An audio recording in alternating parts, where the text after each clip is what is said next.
को clean chit देने का प्रयास। मायावती ने एसआईटी रिपोर्ट पर दागे सवाल।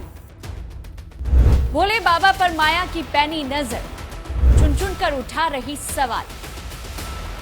मायावती ने बाबा के खिलाफ खोला मोर्चा, वोट की राजनीति है बहाना।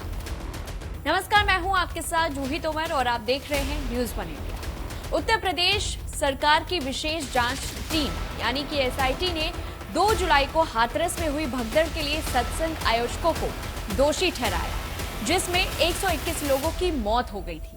हालांकि रिपोर्ट में भोले बाबा यानी सूरजपाल जाटव का नाम शामिल ही नहीं है। इस बीच एसआईटी की रिपोर्ट पर बहुजन समाज पार्टी की मुखिया मायावती ने सवाल खड़े कर दिए और उन्होंने इसे राजनीति से प्रेरित बताया।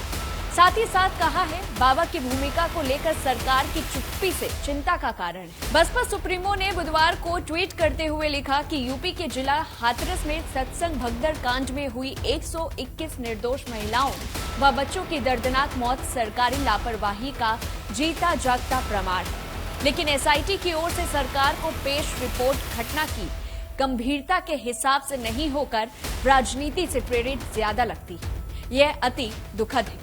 उन्होंने आगे कहा कि इस अति जानलेवा घटना के मुख्य आयोजक भोले बाबा की भूमिका के संबंध में एसआईटी की खामोशी भी लोगों में चिंताओं का कारण है। साथ ही उसके विरुद्ध कड़ी कार्रवाई के बजाय उसे क्लीन चिट देने का प्रयास खासा चर्चा का विषय है। सरकार जरूर ध्यान दे ताकि ऐसी घटनाएं दोबारा न हो। दरअसल हाथरस में हुई भगदड़ के कुछ ही दिनों बाद गठित एसआईटी ने 2 से 3 और 5 जुलाई को घटना स्थल का दौरा किया था और उसने बारीकी से जांच की। जांच के निष्कर्षों के आधार पर यूपी सरकार ने बड़ा एक्शन लिया और स्थानीय सब डिविजनल मजिस्ट्रेट, एक सर्किल अधिकारी और 4 अन्य को निलंबित कर दिया गया। एसआईटी ने अपनी जांच में आरोप लगाया है कि सत्संग आयोजकों ने भीड़ को नियंत्रित करने के लिए उचित व्यवस्था नहीं।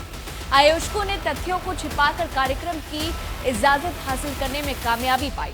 जांच में यह दावा किया गया है कि धार्मिक कार्यक्रम के लिए स्थानीय प्रशासन द्वारा अनुमति की शर्तें नहीं बताई गई थी। एसआईटी ने इस भगदड़ के पीछे किसी बड़ी साजिश से इनकार नहीं किया और मामले की गहन जांच की जरूरत बताई। सूरजपाल उर्फ भोले बाबा के वकील ने भी यह दावा किया है कि अज्ञात लोगों द्वारा किसी जहरीले पदार्थ का छिड़काव किए जाने के कारण भगदड़ मची।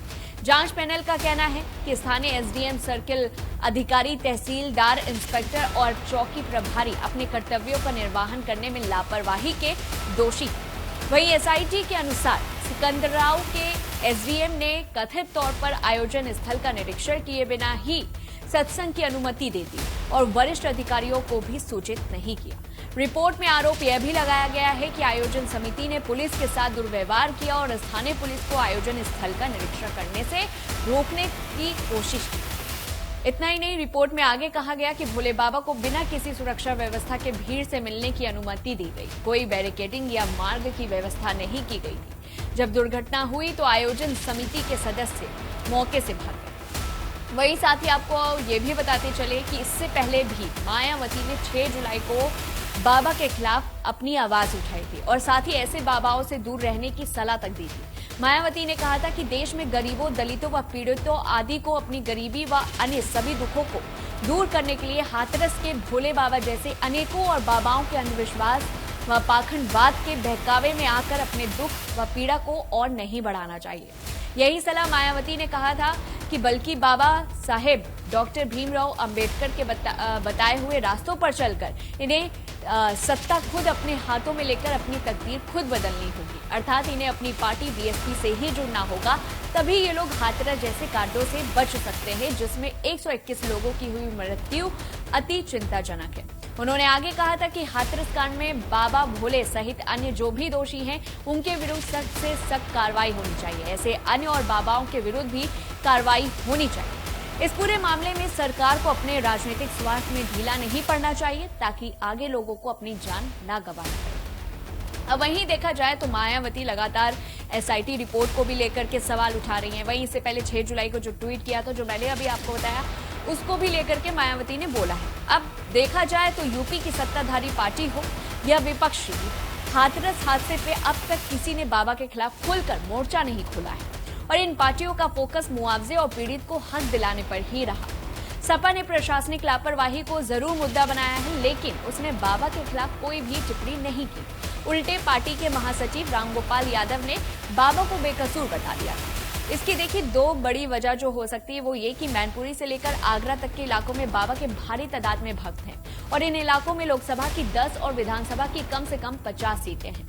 दूसरी ये कि बाबा दलित समुदाय से आते हैं और उनके अधिकांश समर्थक भी इसी जाति के हैं।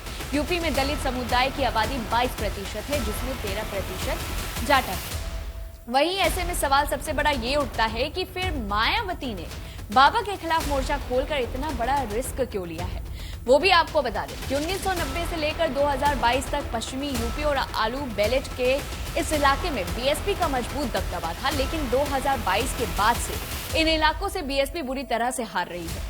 यूपी में वर्तमान में बीएसपी के सिर्फ एक विधायक है, जबकि उसके सांसदों की संख्या जो है वो 0 पर पहुंच चुकी है। मायावती की पार्टी से जो एक विधायक चुनाव जीते हैं वो भी पूर्वांचल इलाके से आते हैं। अब ऐसे में मायावती के पास इन इलाकों में खोने के लिए कुछ विशेष बचा नहीं है। मायावती बाबा पर निशाना साधकर अपने पुराने लॉ एंड ऑर्डर वाली इमेज से लोगों के बीच पहुंचने की कोशिश कर रही है। वहीं 2019 के बाद मायावती का वोट प्रतिशत लगातार घटता रहा। 2024 के लोकसभा चुनाव में मायावती की पार्टी को सिर्फ 9% मत ही मिले। अब आमतौर पर देखा जाए तो मायावती का वोट 18 से 20% के आसपास रहा। मायावती का बाबा पर निशाना साधने को इस नजरिए से भी देखा जा रहा है कि मायावती ने अपने बयान में बीएसपी को दलितों की पार्टी बताई है और लोगों से अपील की है कि उनके दुख को कोई बाबा नहीं बल्कि सरकार ही खत्म कर सकेगा। मायावती ने दलित मतदाताओं से बीएसपी के साथ आने की एक तरह से अपील कर दी। वहीं देखा जाए तो लोकसभा चुनाव में मायावती को जाटव समुदाय का 44% और गैर जाटव दलित का 15% वोट मिला है। यूपी में दलितों की आबादी करीब 22% है, इनमें जाटवों की संख्या 13% है और यूपी में लोकसभा की 17 और विधानसभा की 40 सीटें दलितों के लिए आरक्षित है। इस पूरी रिपोर्ट को लेकर के आपकी क्या कुछ राय है, हमें कमेंट बॉक्स में बताएं। तब तक लिए देखते रहिए न्यूज़ 1 इंडिया।